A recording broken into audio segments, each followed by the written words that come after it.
Right. Is UEFA okay with racism?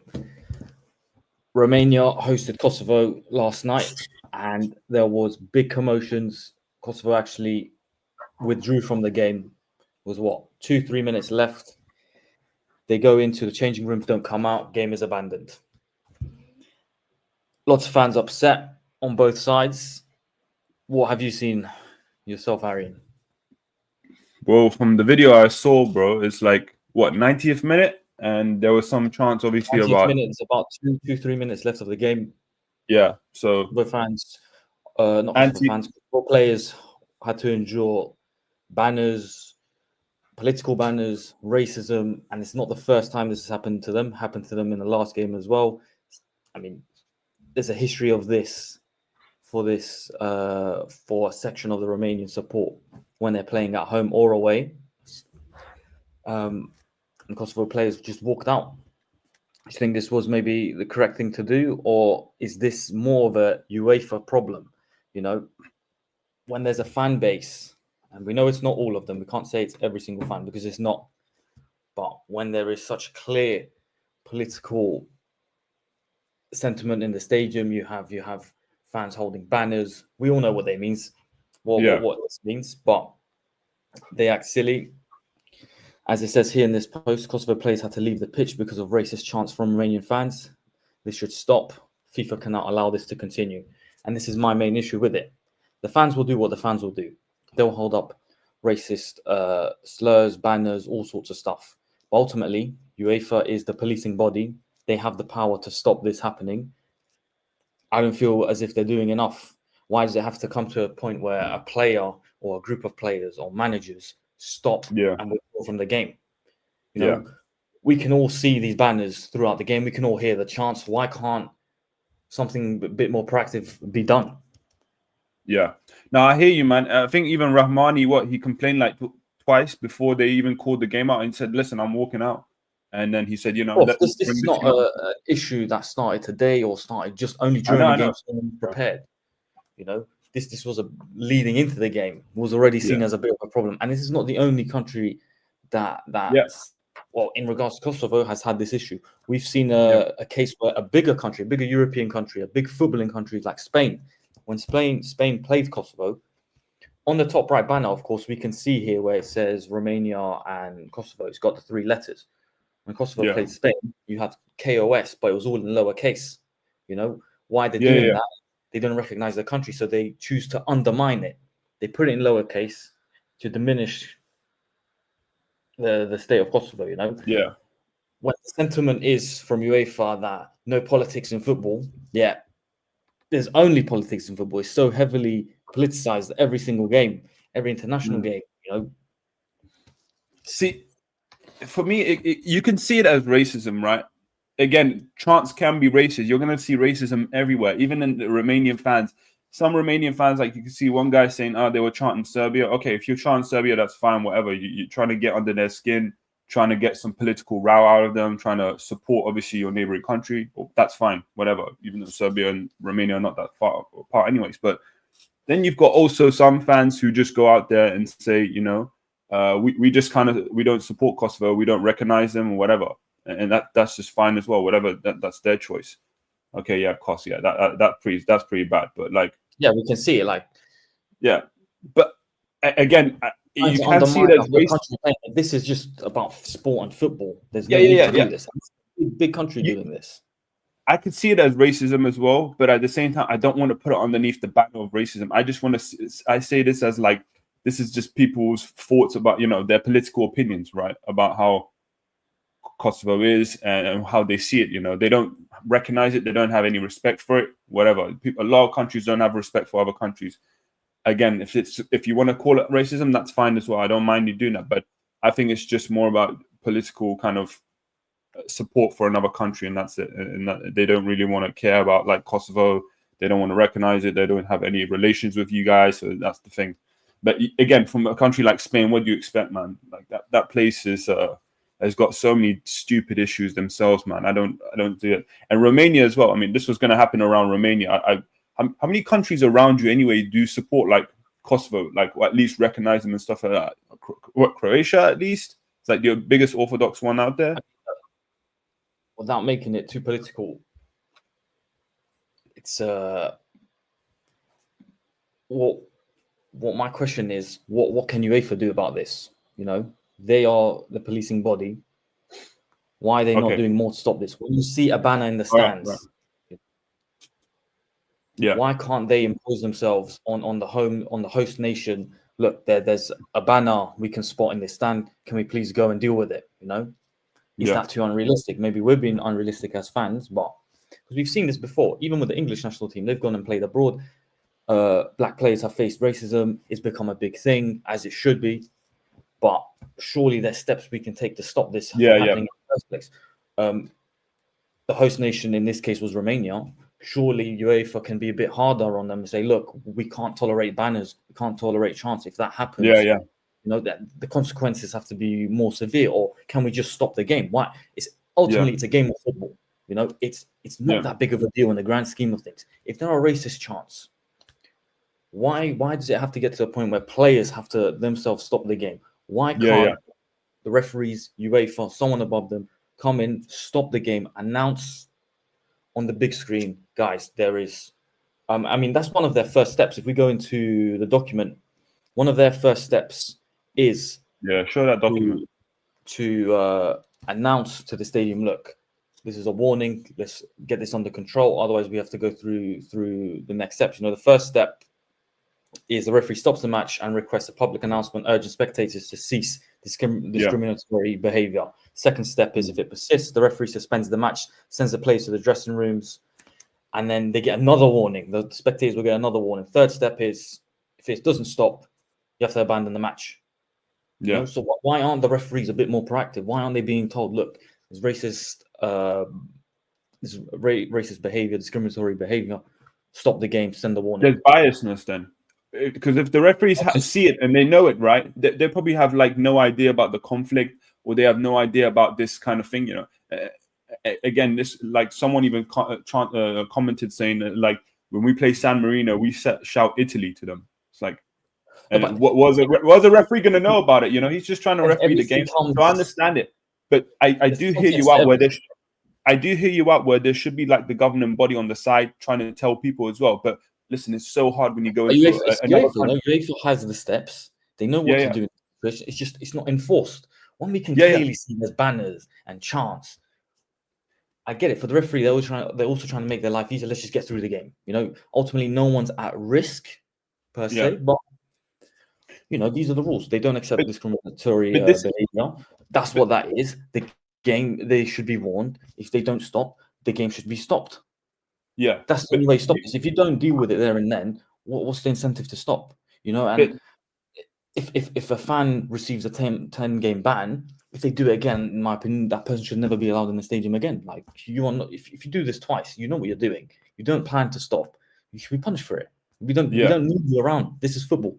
It's got nothing to do with where anyone is from. But let me tell you this though, like, it's so hard to kind of govern these places in countries like Romania, or if you go to a Bulgaria or Greece, because a lot of those people, even the announcers and stuff, they have like, they still follow, you know, the same way as everyone else around that stadium does, you know. So for UEFA just to come in and have that non-biasness and then tell people you got to do that, it's hard for them. So this is where I'd say the players, it's more emphasized on the players and the coaching staff to take action with this and tell them, like, let's just remove ourselves, because that's the only way they remove the whole game. If one side is not playing, then you have no game. The fans can start chanting. The announcers can say, "No, we're not going to say it." You know, we all support what the fans are saying or whatever, or the governing bodies around Romania saying, "Yeah, we obviously want to, you know, we support obviously what the fans are saying." That's why they don't. That's why they hesitate with action. So it all comes down to the fans. Sorry, not the fans, the players, and also the coaching staff to take action with that. That's what I think.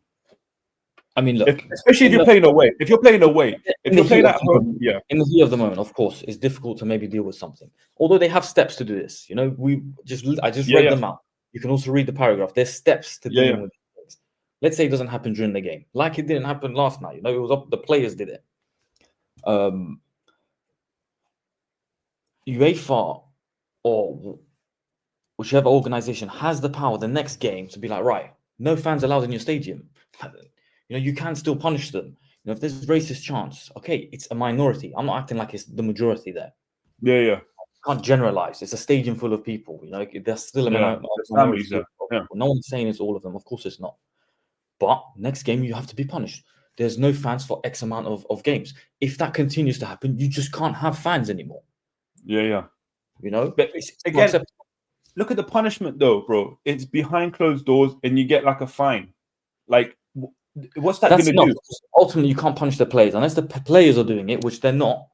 Unless the players are doing it, you can't really do more than that. Other than you say you can't play at home anymore. But maybe that's too harsh because they should have a fair shot of playing the games. And ultimately, if it's the fans, then the fans are punished. They can't go and watch it at the game, and the players on the receiving end don't have to deal with that sort of with those sort of behaviors. I think it's interesting. I think let's see what happens now with UEFA, but that's my 2 cents on the topic. Just to give you on that, I think disqualifying a team would do much more, because what that would do is, because when's the last time a country's been disqualified for, let's say, racism, or in general, like disqualified maybe for having a player who was not meant to be registered or something like that.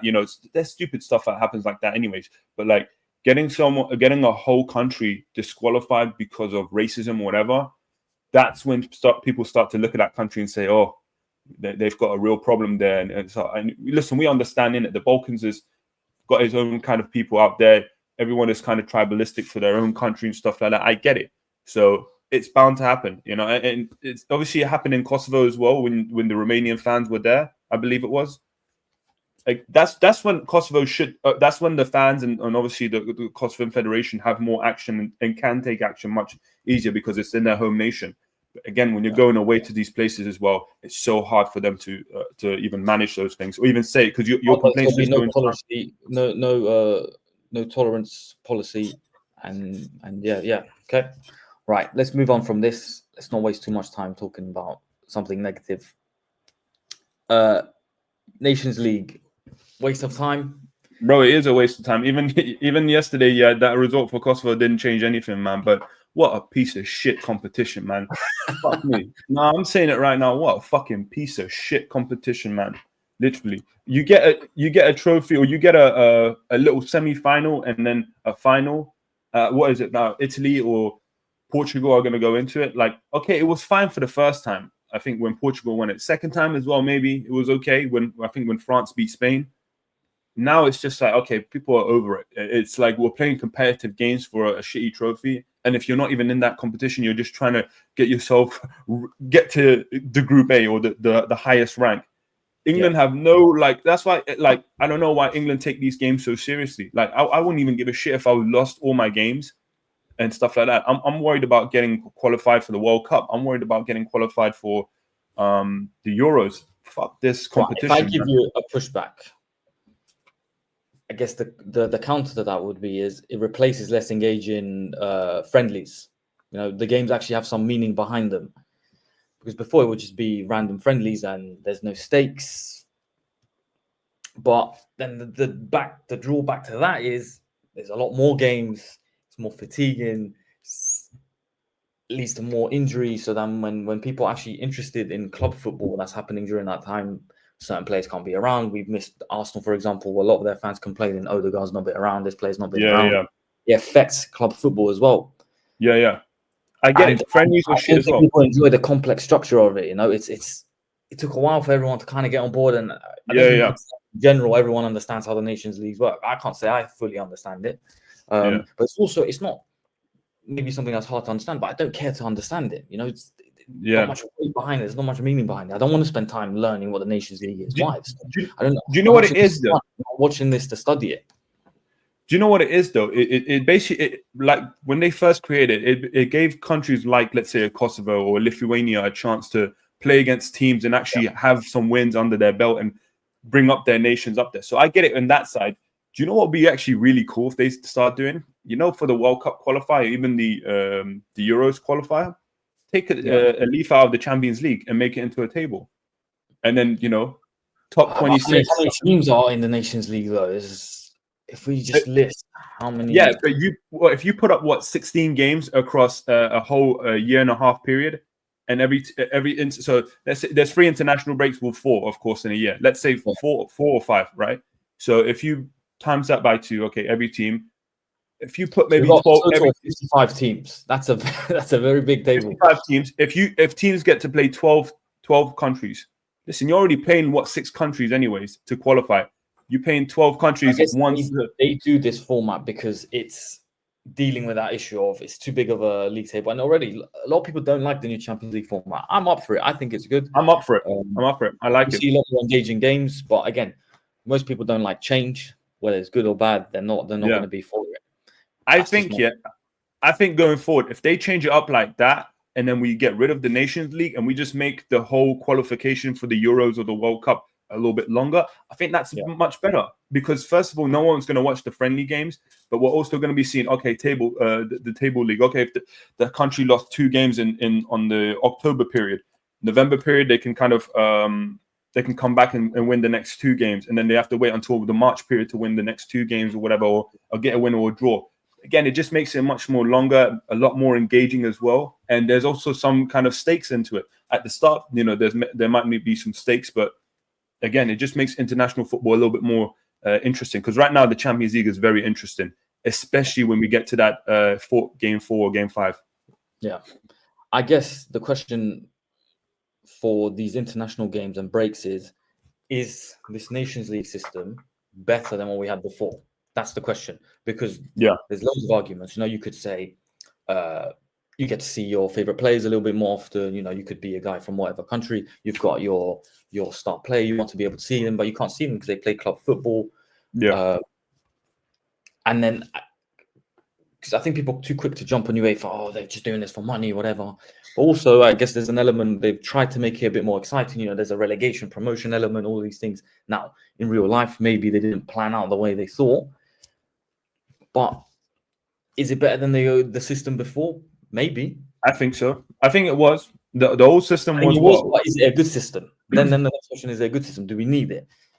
But what are the alternatives? The thing, I think it's also the fact that a lot of fans perceive, this stop start, especially from September all the way to November, as so annoying.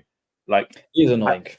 It's so annoying, you're right, because you're trying to watch your club football, and then you've got 6 games, and then you're in a momentum, you've won your last 2, you've got to go and wait 2 weeks for them to watch the next thing, and then it's like that, right? So look, players are human beings as well. They can't play year round, although most of them are pretty much doing that. Players are complaining about injuries a lot more. All of these things, there has to be some sort of solution. Yeah, it's a difficult problem to solve. Again, and the Champions League. What happens with that? But one player who's benefiting from more games, I guess, is arguably the GOAT. That's my man. Argument. I love this man to death, man. Ronaldo, how many goals is he on right now? Bro, lower, I think 910, 915 last time I checked or something. Something like that. But man, listen, I love Messi. I love Ronaldo. I love both of them. Obviously, I love Ronaldo more because he played for United, right? So he means more to me. But just deep it right. This guy is 39 years old, multi-billionaire. Well, if he's not a multi-billionaire, he's a billionaire. It doesn't matter. He's got money. Okay, he's set up for life. Recognizable from everywhere around the world. Changed how Saudi football is in the last 18 months, right? Won every accolade that's possible in football. He does, but he's still right now. The only aim that he has right now, literally, I don't even think he gives a damn about winning trophies or winning the Saudi Cups or anything like that. He just really just cares about getting either a Portugal, a World Cup, or getting 1,000 goals. And his ego is going to be like, I want both, because I'm so close to both, and I feel like I have one more run in me to do it. So I feel like that's what he's trying to do. That's why he's setting up himself for that World Cup in 2026. But man, honestly, people telling them to slow down. You're 40 years old. You can't play anymore. You don't tell a guy like that to stop. If you tell that to LeBron James, like, I think he could. Look, listen. Has he announced whether he wants to play in the next World Cup? Because we know Messi is definitely going for it. As long as his body holds up, Messi's at that next World Cup. I don't know what Ronaldo's come out. When is the next World Cup? It's 2026, man. So 18 months. I mean, it's a long time when you're Ronaldo's age in this sport. Yeah. But he's on what, 910 goals at the moment? I think is the most updated number. Something like that. I mean, he's not. You'd assume with international games, maybe another 2 years to hit 1,000 goals. And we know if Ronaldo set a goal, more likely than not, he's gonna hit it, and then that's a big one. Look, ultimately, he doesn't have the World Cup. He might win it in a year or so when the World Cup happens. But how much will he feature is the question. If he features. I think for him, right, I think he has 3 goals in his life right now. I think it's the World Cup, because he's like, I can't just give up on it. Even though it happened, 2-3 years ago, I'm like, I'm already so close to it. So I've got 1,000 goals to reach. I want to hit that. And I don't know, I have some time to get there, of course. So I have maybe the World Cup to say as an excuse. I can be there, I could play in the World Cup as well. So I think he wants to do that. But also for himself as well, I'm pretty sure he wants to play with his son at least one game of football. Because, LeBron James did it with his son. Actually, LeBron James brought his son onto the first game, right? Bronny Jr. And obviously that was like a really big moment. Cristiano Ronaldo, seeing obviously how he is, seeing players like Lamine Yamal, of course, playing at 16 years old. He's probably going to tell them like, okay, maybe my son isn't ready like Lamine Yamal, but I want to at least have a chance to play with him. Maybe it's for 10 minutes, maybe it's for 5 minutes, but I just want to see him on the pitch with me. And that's it. I mean, here he does says 2026 World Cup. I'll be honest, I can't project myself that far. Anything can happen. I want to live in the moment. I want to have a big Euros, and then we'll see what happens. Machine, man. Crazy to think. I mean, of course, I think it's clear he understands his spot in football. He can't think too far ahead because you never know how his body's going to respond. He's older, but if he makes another World Cup, let's say he goes all the way and somehow wins, which, look, Portugal's always a favourite. They're always a strong team. They're about as good as they've ever been. It can happen. If it does happen, throws up the GOAT conversation in the air all over again. I think you'd have to give it to Messi now for that World Cup that he won. I think you have to have him at number 1 for me personally. But listen, I think that's why Messi's also playing in the next World Cup. Listen, there's always going to be that debate, isn't it, man? There's always going to be debate. For me, people enjoy him. Just enjoy him, man. For me, yeah, I call them both GOATs. I've been calling them both GOATs for over 5 years now. Yeah, like people tell me, do you have to choose between Ronaldo and Messi? I'll tell people Messi's the better player for sure. But my personal love for Ronaldo, I can't hold him, completely down below Messi like that. I can't do that because I've seen this guy work too hard, in his life, go through so much in his life as well, to make it happen. You talk about his sacrifices as well, losing a dad so young, making it work, going to Manchester, becoming the best player. Bro, he's still considered top 3 best wingers in the Premier League, I think, ever. Right now with Salah, Hazard, and maybe Gareth Bale. But man, the guy deserves all the praise for everything. And if you want to reach 1,000 goals, go do it, son, man. Go create that history. It's crazy that as late as he is in his career, which most players were done. This is a new breed of player. Like, there will never be another Messi, Ronaldo, Mbappe, Neymar, all these guys. Doesn't matter. Anyone before or after these guys, to get anywhere near their level is, will take a very special person. So trust me, we're lucky we got to see these guys play as long as we did. Bro, the fact that they're still playing is insane. The fact that they're still big players is insane. Think about how many generations have seen these players. Even the current generation never saw anything he did before. Never saw the big games. Yeah. Right now, the trend is kids don't support teams. They support the player. They follow the player. Yeah, you're right. It's a player's game now. You don't support a Liverpool and Arsenal. You don't support your local team. You support Ronaldo. So if Ronaldo's at Al Nassr, it's my team. If Ronaldo's at Juventus, that's my team. So football's moving in a different place. Yeah, and every dad is also bringing up, their kid, like, this is Ronaldo. Like, you should have seen this. Like you should have seen it. Eventually, every dad is going to bring them up now. Even if you're young, you're still going to talk about Messi and Ronaldo. Like, you see these players, like, don't watch any of those players that you are watching right now, because they're a waste of time playing for for some crappy old team. Yeah, even United as well. We have the Mbappes right now. No, see, it's not to say they're bad players. Of course, they're not bad players. Yeah. at this stage, what were Messi and Ronaldo doing? They were doing a lot more, and they'd already done a lot more. It's not them doing it; they had already done a lot by this point. So it shows that difference. You see it now because Mbappe's not that 21-year-old player anymore. Now he's look at Mbappe right now. He's making excuses for not playing for the national team because I have to focus more on Real Madrid. Bro, focus on your game first. Yeah, if you want to focus on Real Madrid, focus on your game. Okay, it's like, nah, man. Moves us on though to another player.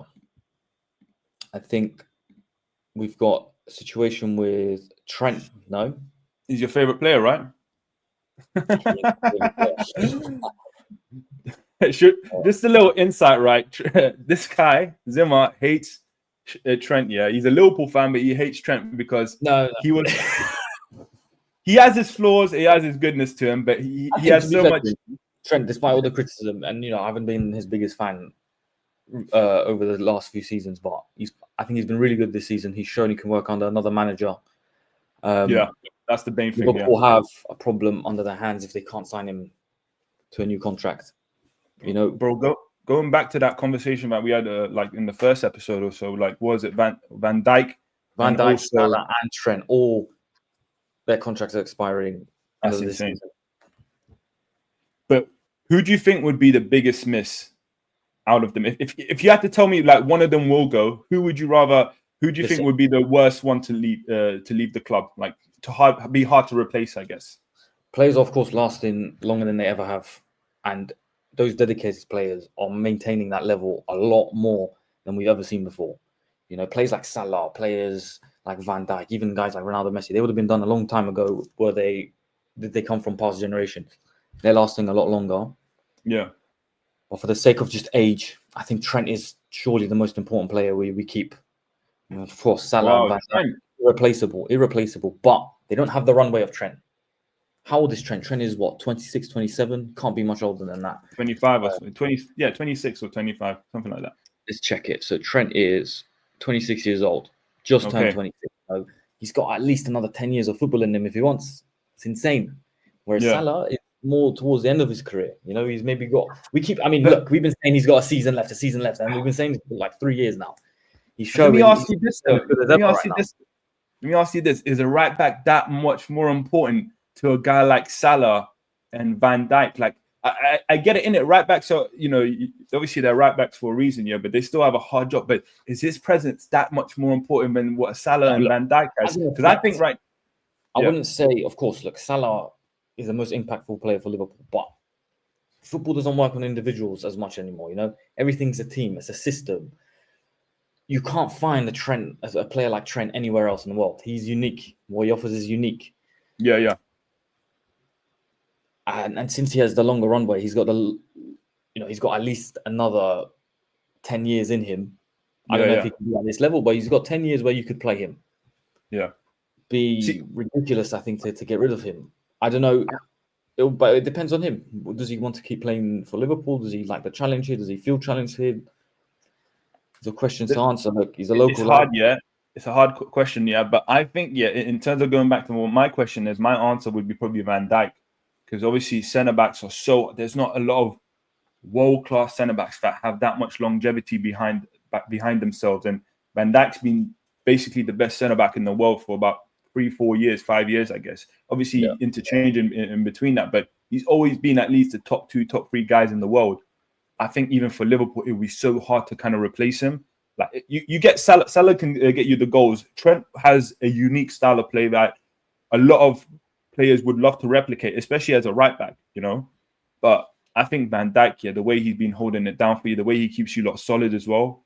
Just having him in your team is already a hard game, because it's going to be hard to just get past him. Your striker is going to have problems, the way the team is set up as well. So I think losing him would be the hardest one. But if you think Trent as well, listen, I think even if Trent does go at the end of the season to Real Madrid, Conor Bradley, he can step up, right? I mean, you'll probably look for another right back anyway. I love Conor Bradley. I think he's a good player, of course. I love him as well. I think he's a great player.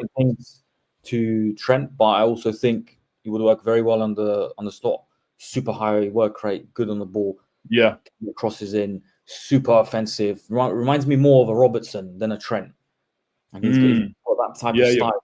You're right. Well, also, Yeah, I think Bradley, look, not the worst option to fall back on, but I think it's crucial we try and keep players like Trent. You don't want to become a selling club. Liverpool at one stage were a selling club, before the Klopp, before Klopp and Slot came, it was a massive selling club. Any decent player to have would leave.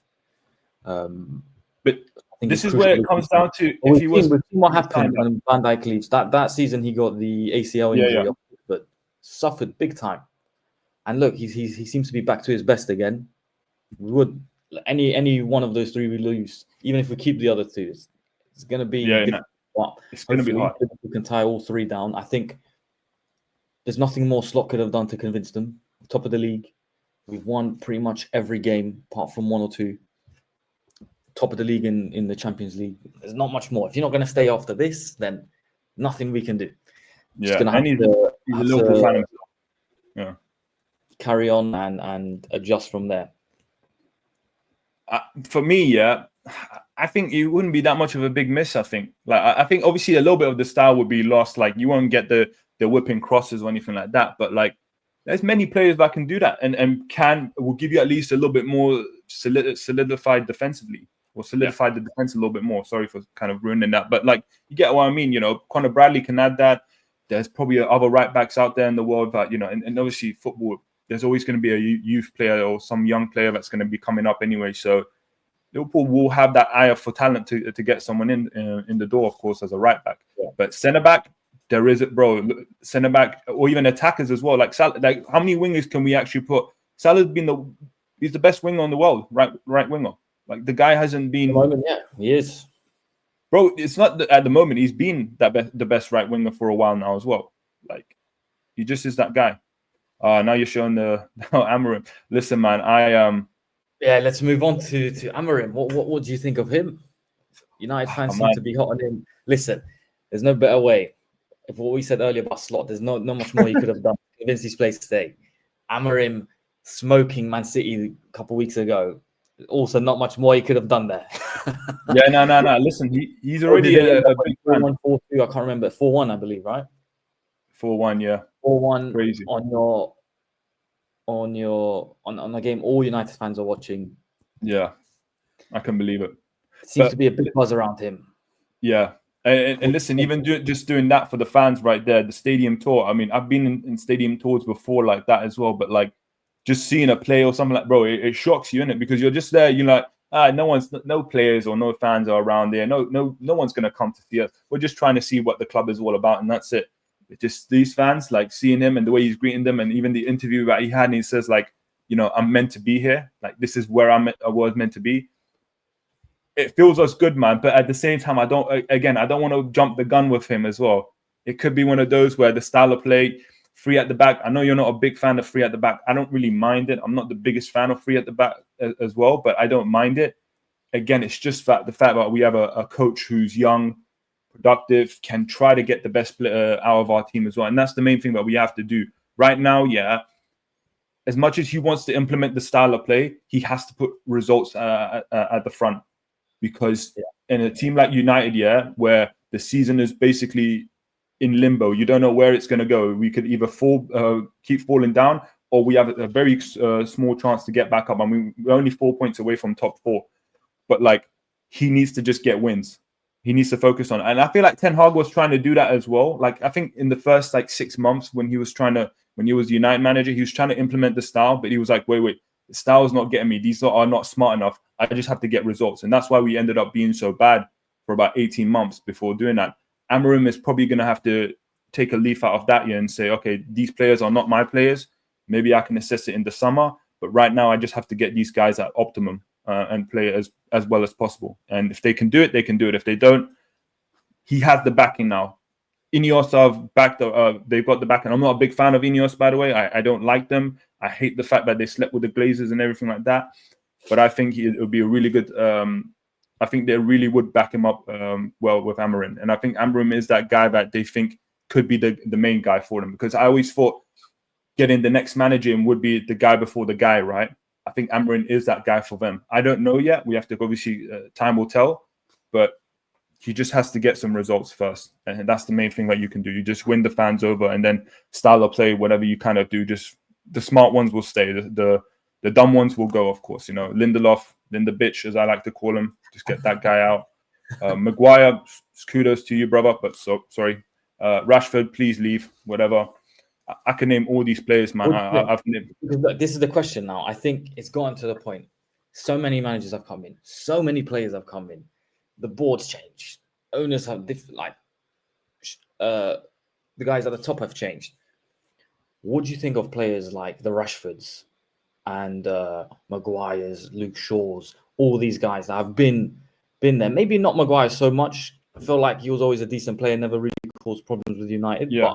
But the standards, the Luke Shaw's, Martial's not around anymore, but guys like that. How do you think Amarim is gonna deal with them? Because they've seen a lot of managers at this point, like you can only blame so many guys. But look, they can't all be wrong. Yeah, no, it's hard one. It's a hard question because they're not dumb players. Every time a manager is sacked, Rashford will have great games after that. You'll be like, wow, this is the player we've been talking about, but why don't we see him? What happens to him? That's what I'm saying, because Rashford and Shaw, they're smart players. Like they're basically a manager's dream for a lot of managers, because they're so technically good. They're so well. They can play and adapt into so many different styles. But again, with for how long they've been here and all they've kind of done, and the impact that they've done, obviously, for the club, I feel like it's time for them to leave. I think the manager should even. I mean, if you can try to get the best out of them, keep them around.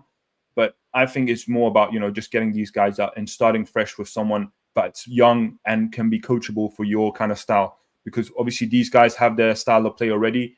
They're not gonna change. Like right now, what we've seen from Rashford maybe 2 years ago or even a year ago, that's the best that we're gonna see of Rashford. I don't think there's a level for him to get even higher to that. What is he gonna do? Improve his headering, improve his long shot. He's already got a decent long shot when he wants to shoot it. Is his mentality to look up and shoot? He's had all this stuff since he was young, So we basically seen the potential of Rashford, and right now we're kind of seeing, okay, can he do it consistently? No, he can't. He doesn't have that consistency. He's a purple patch player. End of the day. Luke Shaw, same thing, man. For him, his legs are just done. Unfortunately, I think he's a great talent at the end of the day, but just his legs were just cooked up. I need that guy gone. I needed that guy gone 2 years ago. I thought, and again, we need a change, man. We need new players. We need a lot of background changes. Who do you think is gonna? Because Amarim coming into this team, there's definitely talented players in the squad. United have always had good players around. Whether they've performed or not is another question, but they've always had good players. Amarim, being Portuguese, has a lot of Portuguese or Portuguese-speaking players. Dallo, Casemiro. He's got Bruno. Lindelof speaks Portuguese, apparently. That's crazy. Lindelof may speak Portuguese. I don't know, but these are big players. These are like the core of the team almost. Yeah. If you want these guys to play well, surely he's got enough to build off. Højlund is probably a type of striker he would maybe even look to sign. He's got Xerxes. Yeah. There's things to work from. You've got Garnacho, young guys like him, Almadallo. I feel like he's got enough to work with. What do you think? But this is when it all comes down to if these players are smart enough to take it. Like you look at Liverpool players, Slot was really he didn't even have to do much to kind of make these players better. He just needed to tell them, like, just do these simple kinds of things, press a little bit there, instructions. They've learned all these things, even the midfielders learned it. Even though you guys should have got a midfielder in the summer, you didn't even get that. But he was like, okay, these guys are smart enough and they follow my instructions. Again, when you go to players like Garnacho, Rashford, are they smart enough and they're humble enough to kind of learn off a guy like Amarim, who can actually teach them, his style of play, or even just follow simple steps? I don't think some of these guys are smart enough, man. I don't think some of these guys are willing to even try to have that kind of learning curve towards that, man. So that's why I just think, like, either bring on the youth, because I'm big on the youth. I'd rather you go out there and play a lot of the youth and at least try and build them up in the next 3, 4, 5 years, to the point where we can at least challenge for a title or whatever. Or you go out there and buy, whatever, your Kvaratskhelia, or you go out there and buy that midfielder from Stuttgart, whatever. There's so much different talent out there, but I think he just needs to sieve off all these players away. I think we need a fresh start as well. These guys need to be gone. Will Ineos tell him, look, if you want players gone? I think they will. Gone. Or will he? I think Will he they do will. what a lot of managers have had to do and just try and make it work? But there's definitely something at United where the players have too much power. They've seen too many managers. Yeah, There has to be a shift in balance there. So if the manager doesn't feel like he's in control, if the players don't feel like the manager has a big say, which they're getting less and less now in today's football. Now it's kind of run from the top, and the manager, you just coach the team and we'll get on with the rest. If the players don't feel like I'm at risk here, then they're never gonna turn up, surely. But I think it's so easy, obviously, for people to blame the managers. That's why, obviously for United, it's been so long where it's either the manager's fault or the players' fault or whatever, But I think the players have. I think definitely you have to just get rid of them. I said, bro, every single year we need to get rid of 10 players plus. Last summer we got rid of 10 players plus, which is good. This summer we really need to get that clear out gone. And if maybe one or two, lingering farts, as I like to call them, like Rashford and Bruno, stay around, that's fine, But like we need to just clear out all those Maguires, the Evans. I mean, these players will go. Ericsson will go. If Casemiro wants to go. So these players expectations for the season, and what do you think, bro? I still said it. I think Amarim have to achieve, because now it's like you're reset again. Back when Ten Hag came, right off this season, give him the whole of next season, and then maybe after that we'll see where we're at. It's almost 3 seasons just to see something. You know me, man. I don't put. Would you say, look, he's got the talent. He's got enough talent in that team. There's no reason. Okay, maybe not as successful as Slot. He's exceeded everyone's expectations. But top 4, you should be able to do it with this squad. You should be able to do it. There's a lot of new players that also come in. I have so much. Why can't you? He's essentially a new signing for you as well. Make it work. I just don't have trust in this team, man.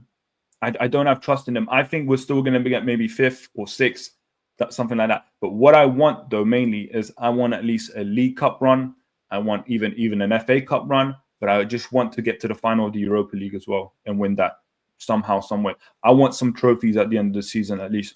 From now on, like since 10 August came, the mentality to at least get a trophy every single year is there for me. It doesn't matter if it's FA Cup or League Cup. I want some trophies. Eventually, I want, obviously, the Premier League and the Champions League as well, right? But we're far away from that. I'm being realistic right now on what we have. I want at least something like the Europa League final. That's what I'm saying. I'm not even saying that we have to go win it, but just get to the final for me. And then whatever happens in that final, I want us to win, but just get to that final first. And if we can get a League Cup and an FA Cup as well, that, again, it's wishful thinking with this squad, because these lot are bums anyways. But like, it's just, bro, I just can't wait for next summer for half of these lot to go. I can't wait to see the back of Maguire, Evans, Ericsson to go as well. Even though I like some of these players, I don't have any issues with them. But Rashford, please, man, this guy needs to just go. Bruno, if he wants to go as well, go. Doesn't want something fresh as well. Because, okay, maybe he gets unfair criticism. He's the guy everyone attacks for whatever reason. There's many reasons, I'm sure. Why doesn't he also seek, look, it's not working for me at United, or is he just too comfortable? He's got a great wage. He's too comfortable, man. No one's actually going to get rid of him. He outlasts all the managers, but he's also just been stuck at the same place for so long. He's not getting called up to the national team as much anymore. No one's playing him. Surely, does he not want a little bit more? Why not go maybe abroad or play for another Premier League team if that's a possibility? Why not try and make it happen somewhere else? Why are you staying at United? If you're this good player, surely you should go and make it happen somewhere else. Maybe United regret ever selling you or even blaming you for half of these things. Do it, man. Happily go do it. I don't care whatever club you go to and succeed. Just go ahead and do it. I don't get a guy like. Do you know what it is here? Look at the money that he's earning. What, almost 300k or even 300k plus. I always forget how much he earns. Yeah, he's also the main guy at United, like marketable. Even though he's not right now, I think Mainu and Garnacho are probably the more marketable players, anyways. But Rashford's still got that aura around him, about fans and even young fans follow him around. So he's got a lot of things there. This guy is too comfortable, man. Again, this is a guy that just doesn't want to progress further. This is the height of Rashford that we saw a few seasons ago. We're gonna see that maybe again, but it's gonna be a purple patch. It might be even 6 months, maybe even 1 year if we're very lucky. But that's what it's gonna be. We're not gonna see a world-class Rashford. We're not gonna see a guy who's gonna be, every chance that you see, you guaranteed a goal or guaranteed at least to hit the target or do something. No, he doesn't have that in him. It's a mental block as well. He just doesn't want to refresh. He's probably got too many people around him telling him, yeah, you are that guy. I am better. Just doesn't want to learn, man. So who would you put as your starting lineup for what do you think Amorim's first 11 is going to be? Okay, so Onana, I think will start. I think it will be De Ligt, Evans, and Martinez. And then I think right back or right wing, whatever you're going to say, right mid, Dalot. And then you'll have, I think, Casemiro and Ugarte. And then I think on the left side, I think maybe Mazraoui. I think it might be Mazraoui there. And then the front three probably going to be Højlund. Okay. How about we do it like this?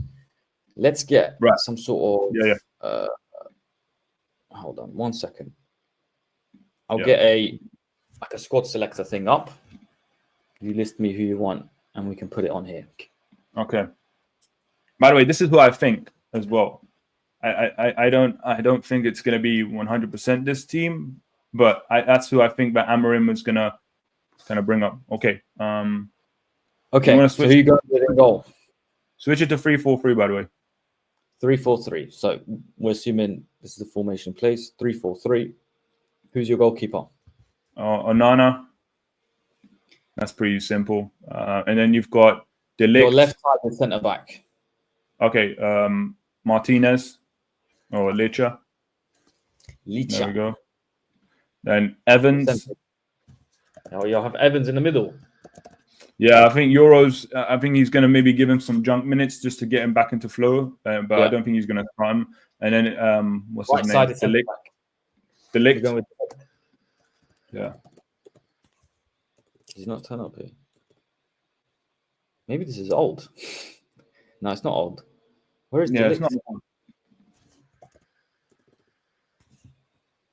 I don't see De Ligt. All right, we'll just say this is De Ligt. For whatever reason, he's not on here. Okay, yeah, that's fine. Okay. And then I think it's going to be Mazraoui. Oh. Mazraoui, left wing. And the left side, it's... Oh, sorry, on the right one, Dalot.